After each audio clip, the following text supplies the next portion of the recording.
this time, I'd like to introduce today's presenter, Gus Chikala, President and CEO of Project Assistance.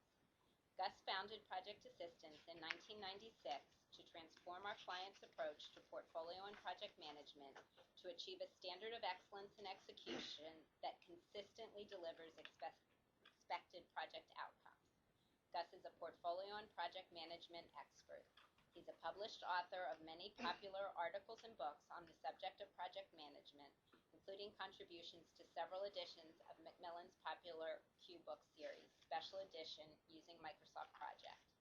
He's also the author of the project management content in the third edition of Expediting Drug and Biologics Development, and has been a presenter at several national meetings of the Drug Information Association. Gus?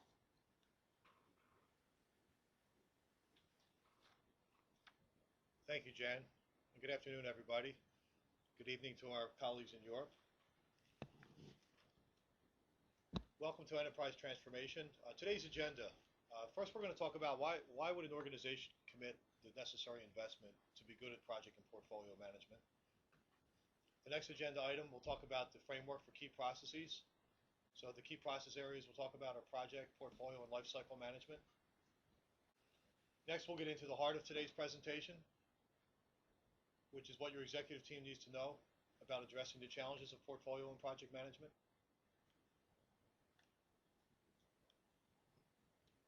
Where do you start? Once we get done what your executive team needs to know, we'll talk about finding a starting point and a methodology for doing that.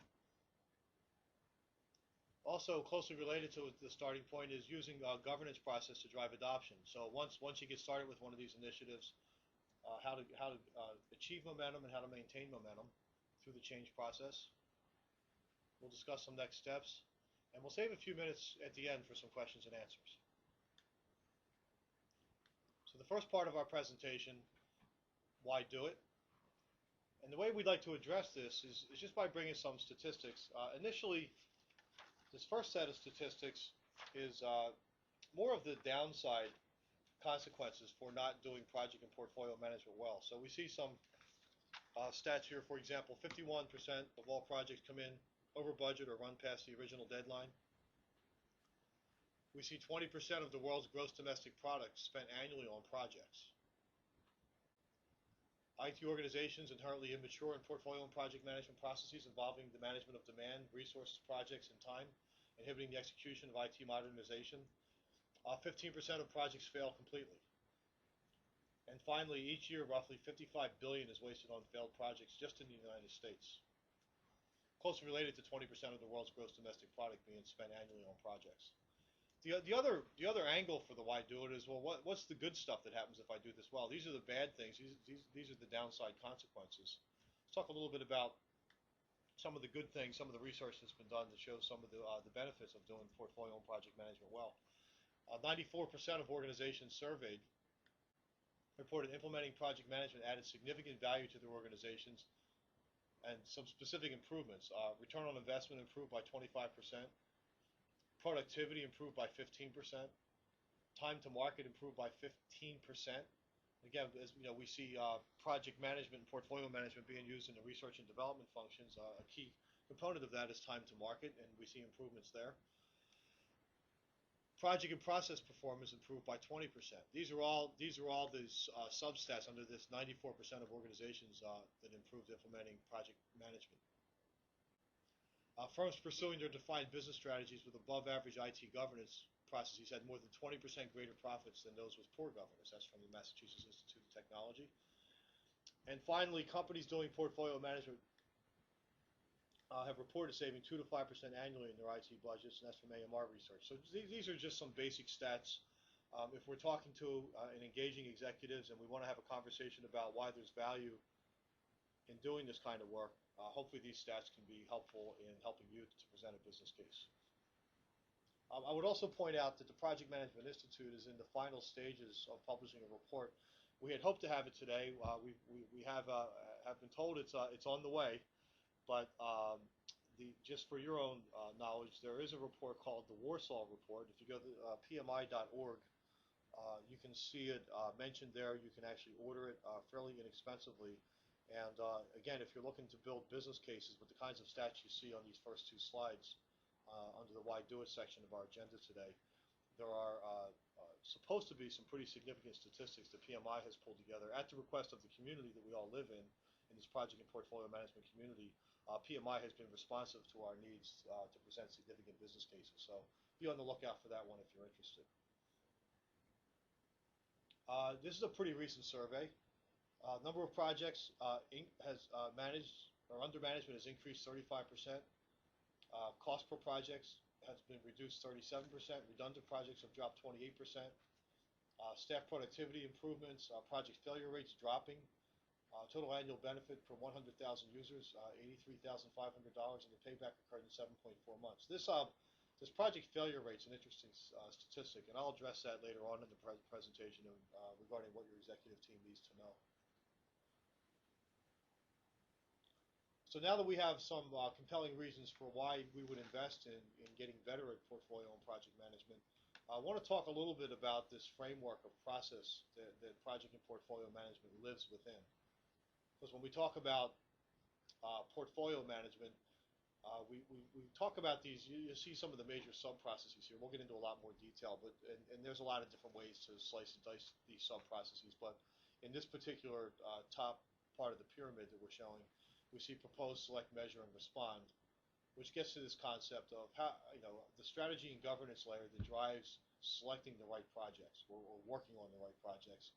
The supporting processes underneath that, if we say, well, how do we execute projects well? How do we determine what's the definition of a well-executed project? We usually think in terms of on time, on budget, on specification. So this idea of doing the projects right at the execution level comes from the lower right-hand corner, project and program management, which is the business controls, the on time, on budget, and then on the left-hand side, how we deliver on spec. Or a somewhat more detailed view of that, if we see portfolio management shaped like a funnel, feeding projects down into the project management process, we see the plan, select, measure, respond connection down into the project management and program management, which provides us with business controls. Business controls meaning if I'm going to deliver something on schedule, if I'm going to deliver something within the original estimated cost time frame or cost estimates, we would want to think about some business controls in order to be able to do that. So finally, we see the idea of lifecycle management. This is a general term we use here at Project Assistance to really provide a category for those methodologies that are not the portfolio management, they're not the project management, they're not the program management, but they're the doing it tasks of what the project is actually doing when it produces its final deliverables. So we see this concept of lifecycle management, how we deliver on spec around potentially consumer product development, things like software development lifecycle. Another example, architectural engineering design in the construction world. In the bioscience arena, we show FDA here in the U.S. or some of the other regulatory agencies we would see around the globe. There are specific methodologies that need to be followed in order to get drugs approved, especially for use in human beings. We see some specialized governance models and methodologies, life cycles for government, including aerospace and defense projects, which have some specialized requirements. In some cases, the American National Standards Institute provides some of those standards for us.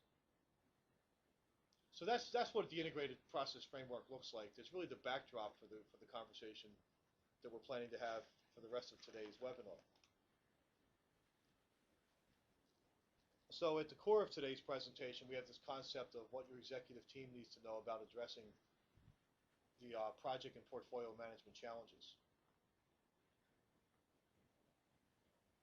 And in order to do that, the first thing I want to draw attention to are some of the actual challenges we see out there. If we're talking to an executive and the question is why do it? Yes, we have some interesting statistics, but what is it really? What's the problem? What are we trying to solve? We see one of the bigger problems we encounter is this question of, do we have enough people and or dollars to perform the projects we're being asked to perform? If we have 300 resources and $300 million in 1 year to get something done, how do we know? How do we know if there are enough people and enough budget to get things done? An analogy I like to use is an air traffic control system. If we took into consideration all the airplanes that are currently in flight and all the flights that are currently scheduled, and we said how many more aircraft can we put in the air, we'd have to know an awful lot about what's in flight We'd have to know an awful lot about what's proposed to be in flight.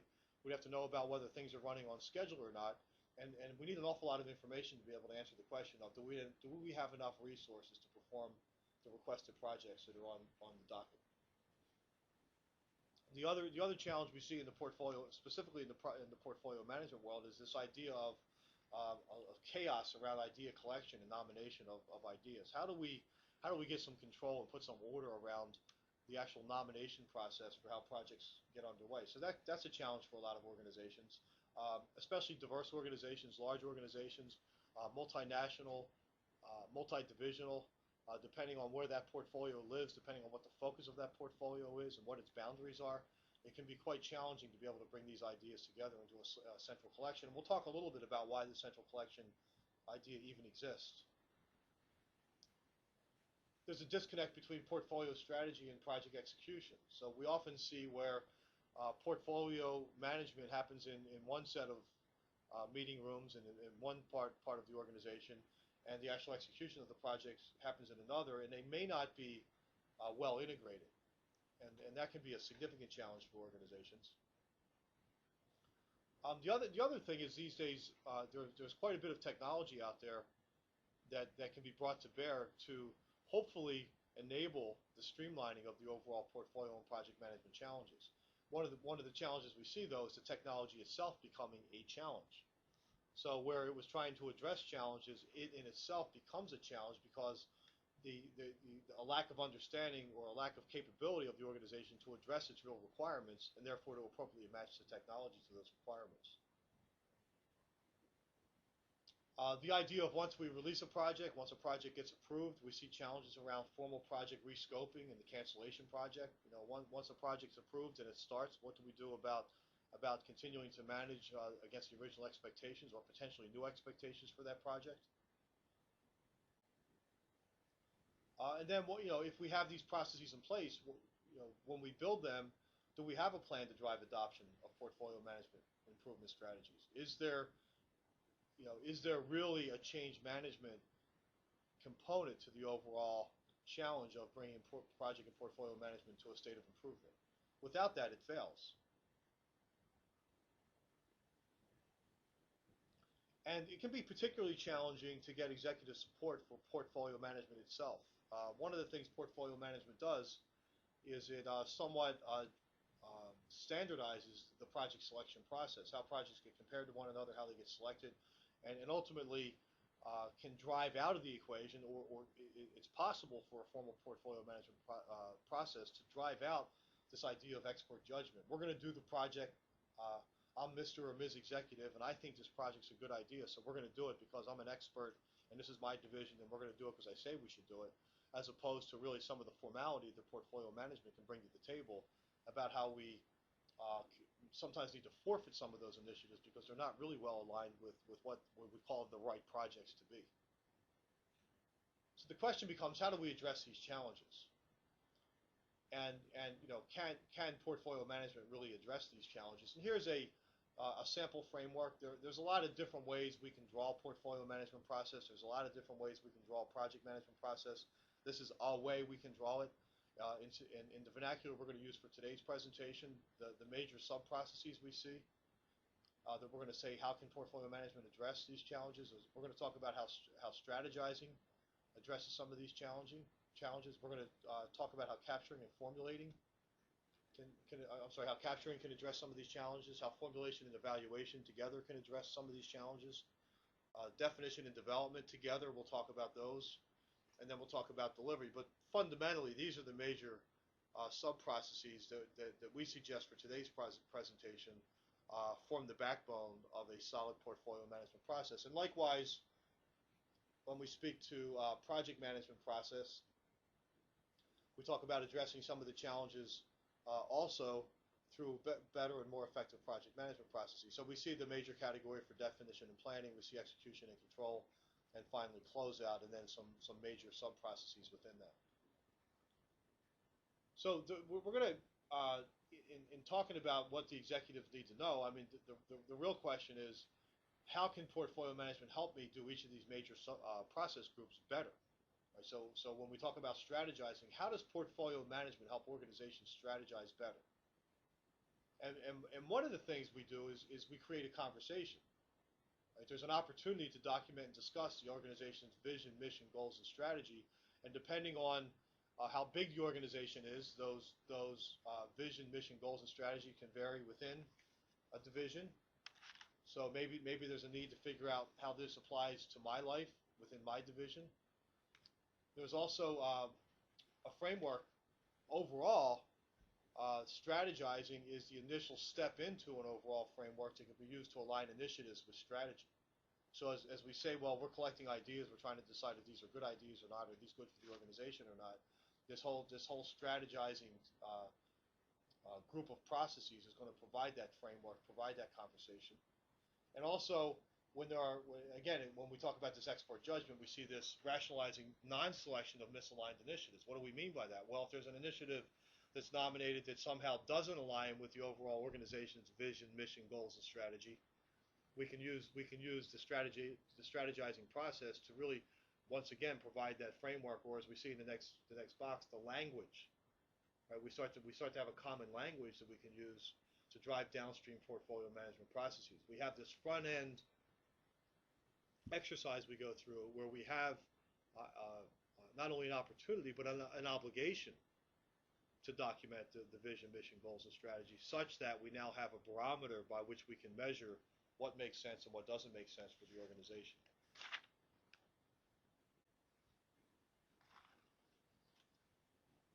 So next we move on to the capturing process. So one of the challenges we said was a chaotic capture process. So one of the obvious things we can do by formalizing the capture process, and what can portfolio management do for an organization to help make us better, is we start defining some formality. Some formality for how we collect and document ideas. And I've seen, and I'm sure many of you have seen in a lot of organizations, it can really be pretty chaotic how organizations are put forth. Even how ideas came about, even understanding whose idea was it, and how did this idea even get into how did it even get on the list? Do we even have a list? I have at least one example where in an initial conversation with an executive, it was put forth to me that, Gus, I would be happy if I just had a list of the projects. If I just had a list of the projects we're thinking about doing next year, that would be a pretty good starting point. So it may sound simple, but the concept of having a list and then leading into that means to centralize initiative management. So the idea of having a list, by its very nature implies that there is some centralization to the process. If we can pull a list together, there must be a way to centralize ideas. We must have a process to do that.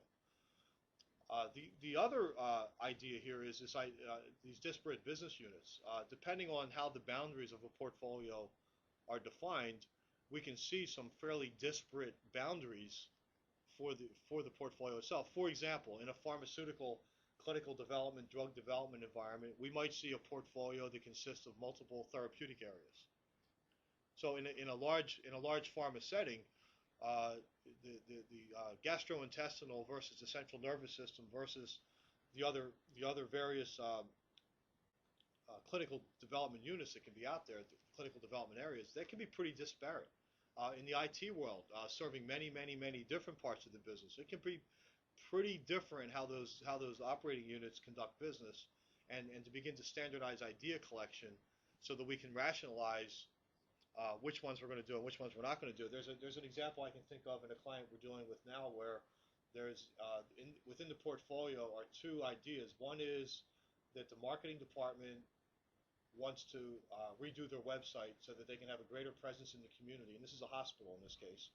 Greater presence in the community, better opportunity to reach out, better opportunity to schedule prenatal mothers into classes, better opportunity to describe procedures, better opportunity essentially to get participation of the hospital within that community. That same initiative is being compared to the gastrointestinal community deciding whether they're going to get new scopes to perform new procedures next year to give better patient care. How do we align disparate business units like that with standard idea collection? How do we make sure they all get into one place? So if we do that, we drive significant value into the portfolio.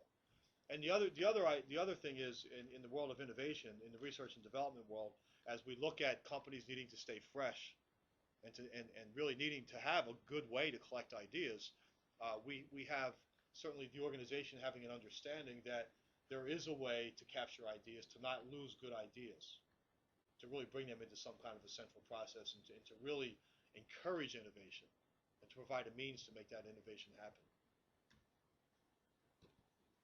Evaluation and formulation. How does portfolio management help organizations evaluate and formulate better? And we say, first of all, something I touched on just briefly, it's the evaluation and formulation of ideas that starts to challenge some of the long-standing expert judgment that we'll do this because it's my pet project and I think it's a good idea, and therefore it becomes a sole driver for why we select that project. Now we can begin to say, well, there's a framework and there's a way we can rationalize saying this is or is not a good idea. And really this formal process for aligning initiatives with strategy, I have some examples of that, because you say, well, wait a minute, what do you mean by challenging expert judgment? What do we mean by formalizing evaluation and formulation of a portfolio? How do we really decide what's going to get worked on? So just to discuss a few examples. Now, these are not intended to be read. Obviously, it's more to talk about some concepts. So when we talk about setting priorities, we can look at, for example, in step one, you see in the upper left-hand side something called pairwise matrix, or comparison of how a project maybe supports business objectives. One idea. We could take a big group of projects and say, we're going to start saying some projects are highly aligned, some projects are somewhat aligned, some projects are neutral, some projects are misaligned, and some projects are highly misaligned, and we can take that across a broad swath of initiatives and begin to really get some evaluation of what it means to have initiatives aligned with the objectives of the organization. We can prioritize business drivers themselves. Are we saying that expanding sales is more important than cutting expenses? Well, we have them both in there. Which one's more important? Impact assessments. What is, putting a matrix together, a business process versus business driver, and getting some sense of what those impacts are, and finally just a low to high priority list. We see these different competing, or we should say coexistent ways to compare ideas, and really think about some way to formalize to say, well, we can say this idea is better than that idea because of its alignment with business drivers, because of its priority to the organization against the priority of those business drivers, because of how business process supports business drivers, because of how the overall, even in a somewhat democratic idea, that we have different executives that have given their opinions and have voted on some priorities. So that's one example we can talk to about how pairwise comparison matrix can be used to prioritize business drivers, and then we can use that impact matrix to assess how each proposed initiative supports the business drivers, ultimately resulting in an overall portfolio fit score. Some advanced analytics here. We see we can start to use some algorithms. If you look, and I think you can probably read this because I can, it says aggressive, strategic, prioritization, show me the money, middle of the road, and conservative. So we see different ways to compare projects to one another. And using some sophisticated optimization algorithms, we can maximize a portfolio's strategic value under varying budget constraints. So if I have $130 million to spend, we might have one set of projects we would choose versus if I have $200 million to spend. And unfortunately, these days we're probably going in the other direction. We thought we had $200 million to spend. Now we're dropping down to the $130 million level. How can we begin to stack these projects against one another? Total one-time cost, total resource costs, and then some other decision variables we can start to add into the portfolio. Again, the idea being we can perform some what-if analysis that has some,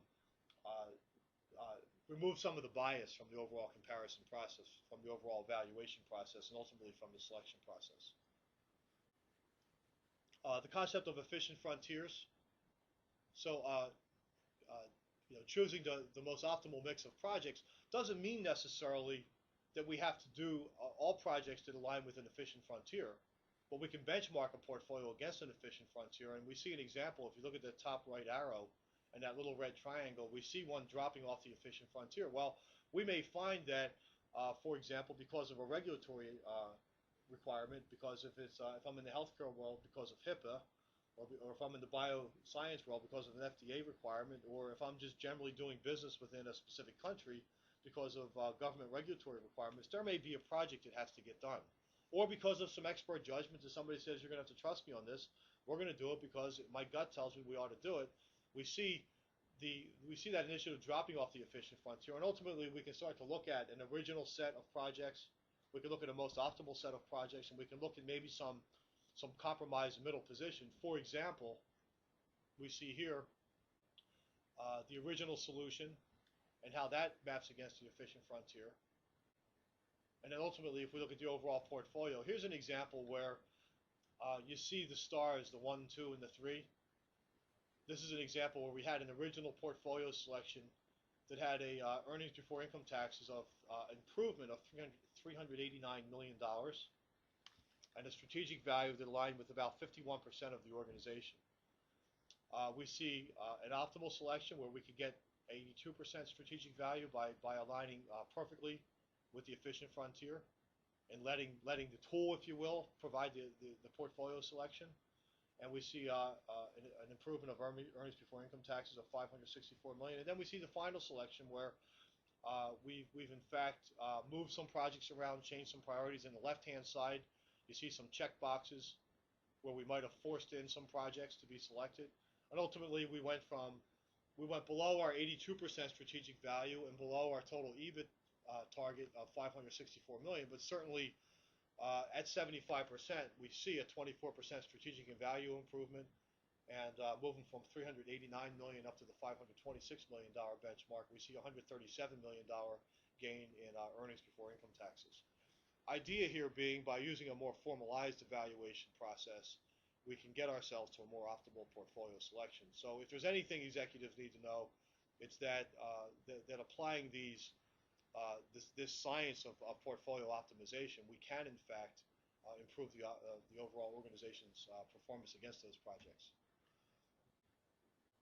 Now we move into this define and development. As we select our projects and we start saying, well, how can portfolio management help organizations define and develop projects better and start moving into execution? I bring up a concept that was really introduced in our last webinar that had to do with this idea of how we integrate, the need to integrate portfolio management with project management. If we look at a portfolio management process that says we're going to have central collection and management of project requests, and we start to integrate that with a project management process, now we start to see the idea of, as we collect and manage project requests on the left-hand side, how we begin to have project needs identified, ideas created and submitted from the project side of the house. If we look on the left-hand side at how we do business case management, we say, well, we're going to develop a business case, we start involving the project management world to help out with project scoping.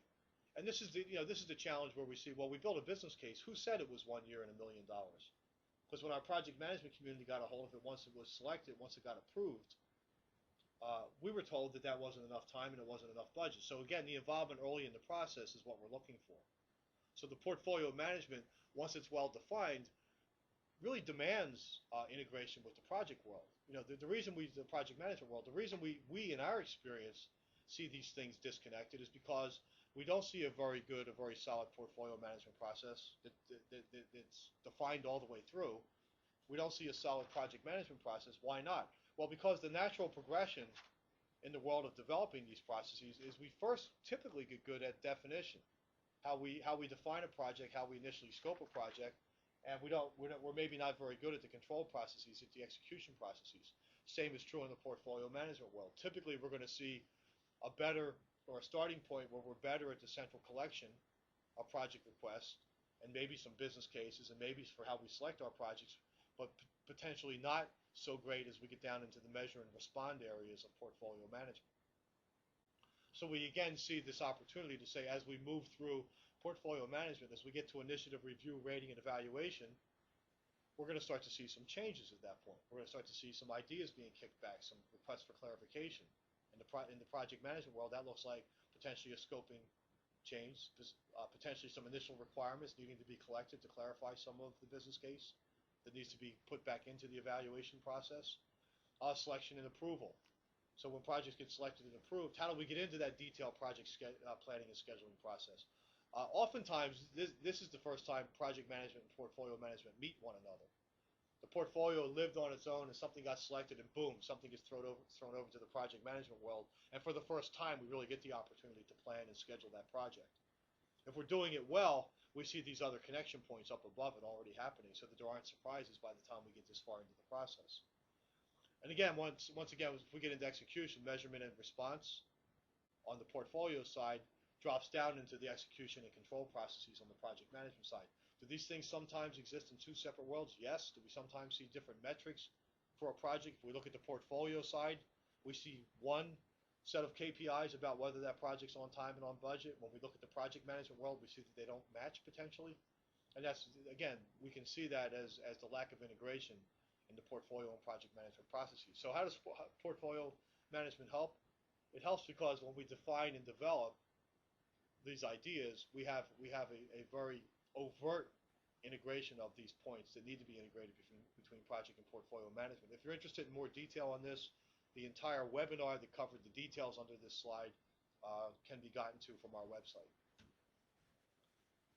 Next, we talk about delivering. So now that we have a project that's going to start, the portfolio management process has gotten pretty far. We have done some strategizing, we've done some evaluation, formulation, selection, approval, and now we talk about delivery. And one of the things portfolio management really has an obligation to do, not just can define a formal governance process, but really has an obligation to define a formal governance process that connects the rigor of project management to portfolio measurement, demands that project management execution be connected to portfolio measurement, such that I'm going to get the same answer if I look at my portfolio or if I look at my project management, that they're really one and the same, that they truly are integrated, that rigorous set of things we do when we control and execute a project, in fact, becomes part of the life of portfolio management. The performance guidelines also, governance of a portfolio implies some standards, right? So if we have guidelines to determine the business case, we start seeing, for example, guidelines for what's a green light for a project from a schedule standpoint. If a project's 3 months off a schedule, is that good, bad, or indifferent? Does anybody care? If a project is tracking 50% over budget, is that acceptable, unacceptable? Does anybody need to know about it? So we can talk about, what about these cases where something is outside of performance guidelines? If we establish the performance guidelines, if we measure projects against those performance guidelines, we now begin to see this idea that modifying an approved project scope, schedule, and/or budget is done in some kind of a controlled fashion. Not only is it known that we have something that needs to be modified, but also there's an orderly process to make that happen. And closely related to that is the idea of, should we continue a project? Should we maybe take a step back and think it over and put it on hold? Or in the case of one going completely wrong, if it's gone awry, should we potentially be canceling that project? So portfolio management has that obligation to speak to the project management world, to say to the project management world, we have a guideline for how you are expected to manage your projects, for what projects that are out of round, that are off spec look like, and for some of the actions that will occur as a result of that. So what do we mean by that? We modify them, we place them on hold, we cancel them. And finally, the framework necessary for an organization to validate benefits realization. At the end of an effective portfolio management process is the idea of saying, well, did we get what we paid for? If I gave you money for singing lessons, can you sing now?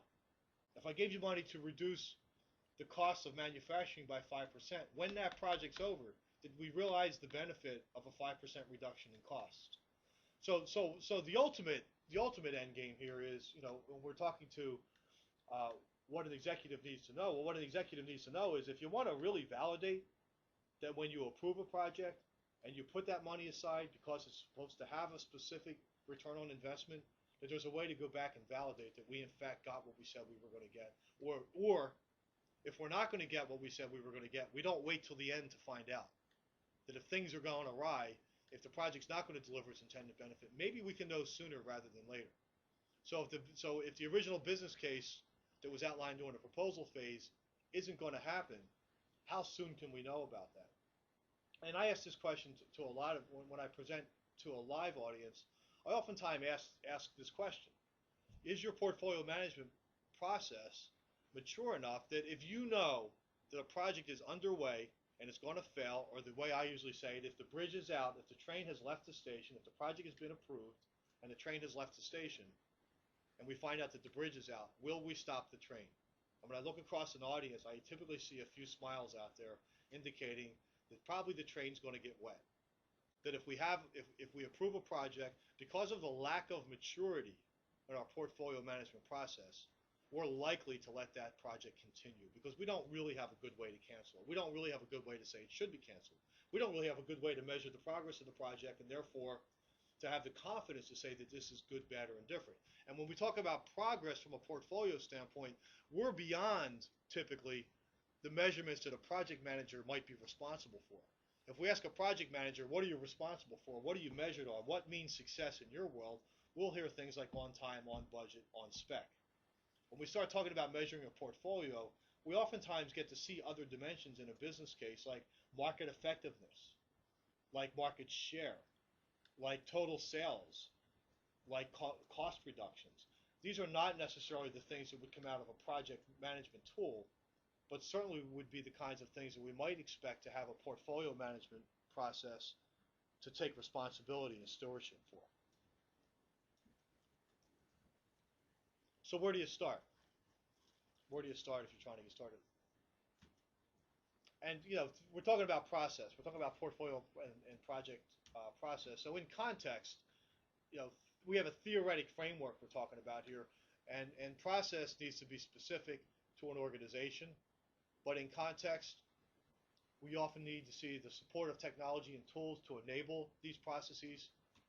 We need to see the support of people who can, in fact, execute these processes, not only at the project management level, but at the portfolio level, which means the executives are on board as well. The people are not just the project managers and the project teams at this point, but it's really the entire organization that participates in how we select and approve projects. And then ultimately the idea of how we manage change. The initiatives that we see fail on the shores of change management. We can get people trained, we can get technology in place, we can get the processes out there, but what can we really do to tip the organization towards really making the changes necessary to embrace this overall context?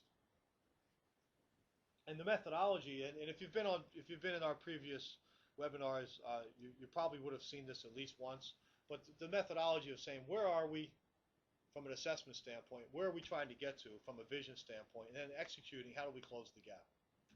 Right, so this whole idea that if we're talking about technology, process, and people capabilities, how do I really get a good idea of what our current technology and tool state is, what our current process state is, what our current capability state is, and then what the vision is of the future.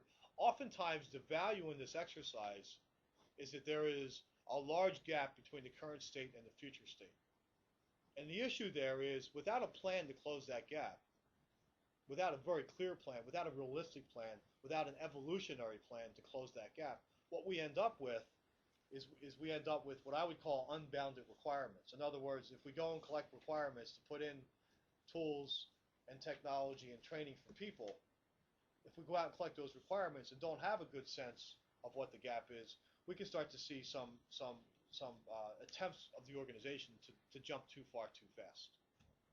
So these deliverables that are mentioned on the previous slide, we see a current state assessment.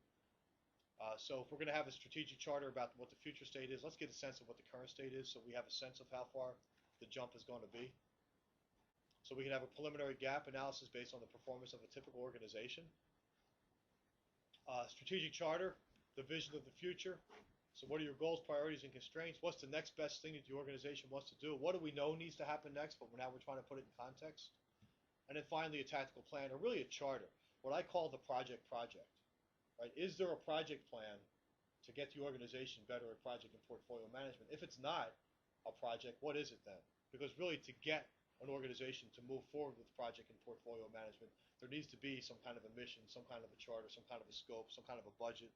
If we think about a scope, what does a scope contain? It has objectives, it has an approach, it has a set of deliverables, it has a team identified with responsibilities and roles and budgets and schedules. And ultimately, this is a framework at a very high level for how we recommend moving forward. What do we mean by a current state? Well, here's an example of what we call a prescriptive model to talk about if we were talking about things like time management, scope management, integration management, cost management. You might recognize these as some of the knowledge areas from the project management body of knowledge from PMI. Where are you today? And so what we have is a descriptive model that says, here's the typical evolution points we see for an organization, if you have no time management, no formal estimating techniques, project plans are not status for labor cost or schedule, project plans are not baseline, you're probably at a level 1. How do we move forward? Well, we might choose 2 of the 3 tracks to move up 1 level of maturity. Now we're bounding the scope of requirements. We don't have unbounded requirements. We can start to say phase 1 for an improvement plan looks like moving knowledge management forward 1 step and scope management forward 1 step. What does the next phase look like? We could maybe place some bets on these parts of the board. And this is a conceptual view, not an actual view of a tactical plan. And then finally, what would a phase 3 look like? The concept being, as you see at the bottom, how do you go from a current state and choose a viable pace for evolution? Yes, we want to see the benefits, but we want to see those benefits in a way in which the organization is going to be able to embrace change in a way that is viable for the organization and also has a return on investment. And finally, this idea of portfolio management governance. I mentioned portfolio management has an obligation to provide governance to drive adoption. So if we're going to put project management processes in place, why would we do that if we're not going to have some way to check and validate that those processes are in fact being followed? So what do we mean by that? Well, again, the framework is portfolio management is how we propose, select, measure, and respond. And really we're talking about measure and respond here. Right? A governance process defined at the portfolio management level ultimately will drive adoption of project management process at the execution level if well defined. And what do we mean by if well defined? Just a quick example. So we refer to adoption as a process. Change management is a process, just like scoping and chartering is a process, just like portfolio selection is a process, adoption is a process. And as we look at maturity of adoption, a typical starting point would be, well, if we're going to get out there and do, if we, the organization, have decided that we're going to get better at project and portfolio management, let's deliver some training off the shelf. Let's give some standardized process off the shelf training. Let's give some out-of-the-box technology. Typical starting point, off the shelf ad hoc. If we start doing what we see in the title, turning up the heat to drive portfolio project and lifecycle adoption, we've got to do more. A more mature adoption process might look at, well, we're not just going to do off-the-shelf training, off-the-shelf process, off-the-shelf technology. Let's start to align these things. Let's have the training reflect the process and align it with the technology. Let's have process aligned with methodology. Let's have technology aligned with process. Driving adoption through mentoring and coaching. Some ideas there. Focus on the integration of technology and process. Focus on helping people, going out and really assisting with the adoption process. Assisting to the point now of auditing. So integrating an overarching governance portfolio process, we bring together project execution. We say we're going to go out and check on these projects. We look at this as a functioning component of an overall improvement strategy. And with the impact is seen in the effectiveness of project results. Not only are we on time, on budget, but we're following the process. Compliance management is the next layer where we start to see reporting, some formalization about key performance indicators, some formalization about collecting, grading, reporting, escalating, and standards in place connected to performance planning, evaluation, and compensation for the people involved. And ultimately, this idea, again, of how we intervene and get corrective action. Do we rescope? Do we cancel? Do we put on hold? And do we ultimately pay incentives for projects going well? And finally, within this governance process, how do we make it happen? Well, we have to define a governance process, just like any other process, inputs, outputs, frequency, who's responsible, what are the attributes, who should be evaluated, which projects belong here. Again, the governance process itself, a review, audit, and support process, an evaluation process, a reporting process, a follow-up process, an escalation process, and ultimately a continuous improvement process. These are just some examples of what evaluation might look like. We can grade these things and start having some sense of what do we mean by a project that's in an A status versus a D status. An A status, no known issues, project's under control. A D status, project's not on time, on budget, on spec, with no known plan to get back on track. There's a risk of failure.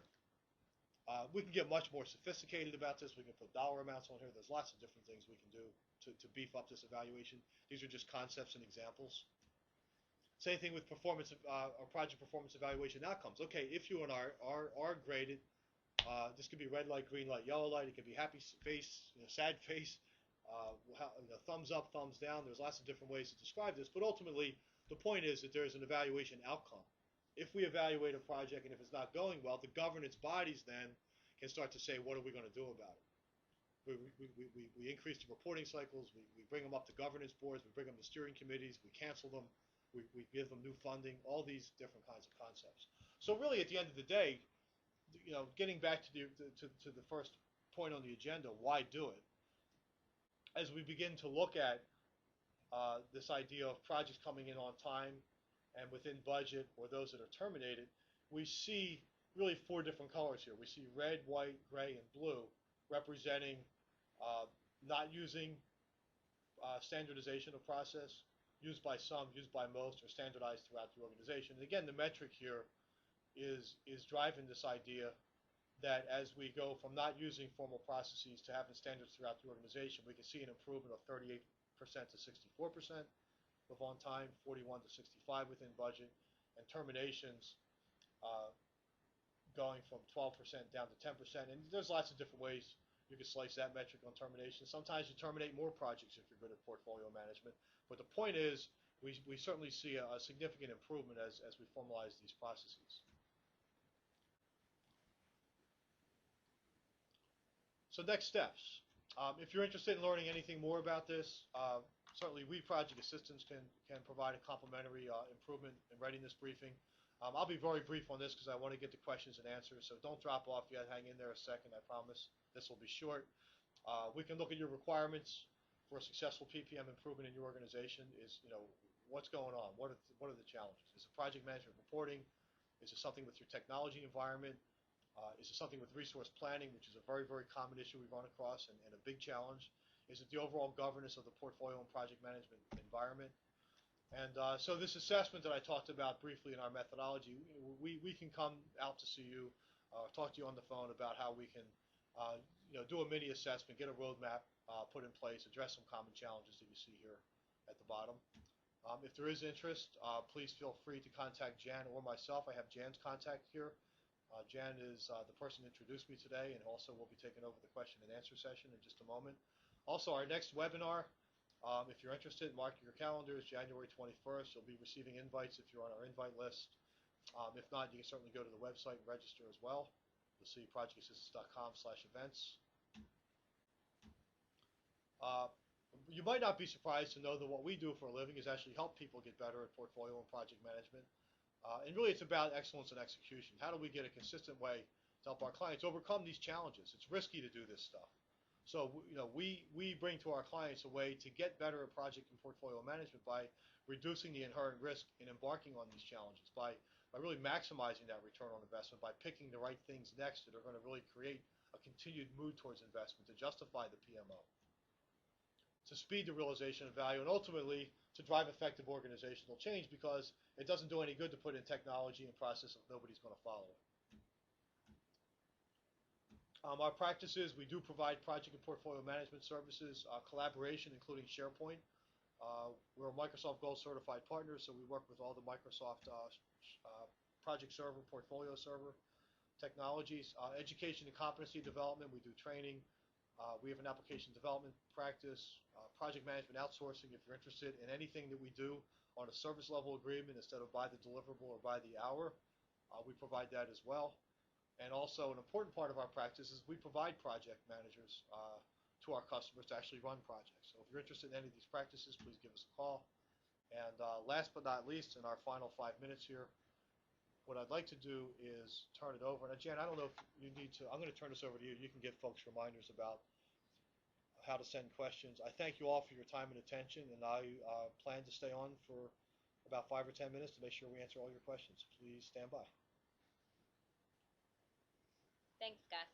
At this time, I'd like to invite you to use your webinar console to submit any questions you might have.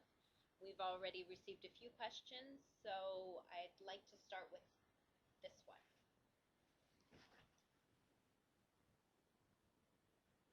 So you want to read it to me, Jen? Sure. On slide 40, what is the best practice for on time and on budget? Okay. Slide 40.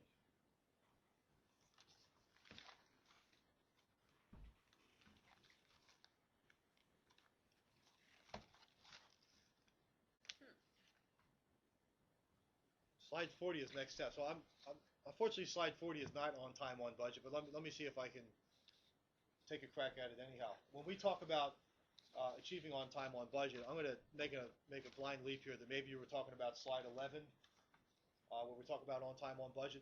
The best practice that we recommend really gets into the details that have to do with project management. So when we talk about on time, on budget, I'm going to just try to find a slide number here. Really what we're talking about is slide 16. Okay, so when we think about a best practice for on time, on budget, what we're talking about is really the middle box, execution and control processes. Typically that starts at the very, very boundary between planning and organizing and the boundary of tracking status is this thing called baselining a project plan, which would be taking a snapshot of the original project, schedule, and budget, and any other commitments that were made. So a best practice we recommend for on time, on budget is a baselining of the project plan, a tracking of status, and then we see coming off of track status as you go up towards the top, variance and root cause analysis. So I would say just in the short amount of time we have, ending planning by baselining the project plan, hopefully having a plan that's optimized. Our definition of optimized is everything is known, is put into a plan that works. So hopefully that means a well-loaded budget, a resource-leveled plan, a schedule that's realistic, taking that baseline, tracking status against that baseline, and ultimately reporting variances against that baseline. Hopefully that answers your question. We have one more question. Can a portfolio management solution provide value if the data reported is not drawn directly from the project management data source? That's a good question. Can a portfolio management solution provide value if the data report is not drawn directly from the project management data source? So we see solutions out there where there's a portfolio management solution in place, and one of the criticisms of that portfolio management solution is, well, there's data in there, but it doesn't come from our project management data. We don't know where that stuff comes from. So why do we have it? Why do we do it? And so I would say, until both portfolio processes and project management processes can mature separately, I mentioned, the planning and collection process maturing before the execution process. That's true of both project and portfolio management, and they really do oftentimes need to mature in separate tracks. So while they're maturing in separate tracks, it's often very difficult to force the integration of portfolio reporting and project management data sources. Because of the difficulty in integrating these two tracks, sometimes these two process domains have a tendency to mature at varying paces of evolution, and I would say that's okay for a while. The question I would ask as a follow-up, and I'm not asking you a question to the person who submitted this, but the question I would ask is there a plan to bring those two together eventually? If there's a plan to bring those together, I would say that it is sometimes necessary to allow these two process domains to mature on separate tracks, let them become mature, because until they are mature, very, very difficult to integrate them. We have one more? Okay, we have time for one more. Is that all we have is one more? Okay. The sample modeling techniques you showed looked like they were using screen captures from a portfolio management solution. Was that a client-specific example, or is it from some commercially available software provider? The screens I was showing, I'm going to just refer to my cheat sheet here. Slide 20, it looks like you're talking about. Yeah, these screen captures, if you look on slide 21, it says Project Portfolio Server. This is from Microsoft's Project Portfolio Server solution. If there's interest in additional details around this, where these screen captures came from, there is the email contact information at the end of the presentation.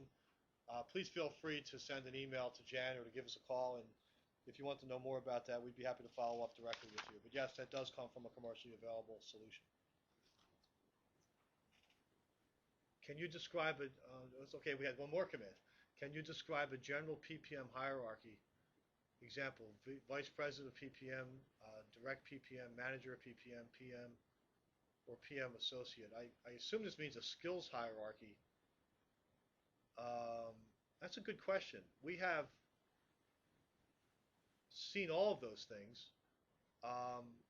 we've seen a lot more than that. And the question is, I'll read this again. Example: Vice President of PPM, Direct PPM, Director, I assume that means Manager of Project Management, Project Manager, and PM Associate. Yes, we've seen those things. We've seen absolutely seen Vice Presidents and Directors of Portfolio and Project Management. Even in the pharma world, we oftentimes see them as separate roles. We see a Vice President of Portfolio Management and a separate Vice President of Project Management. Manager of PM, oftentimes we see that, or Director of PM as probably PMO actually.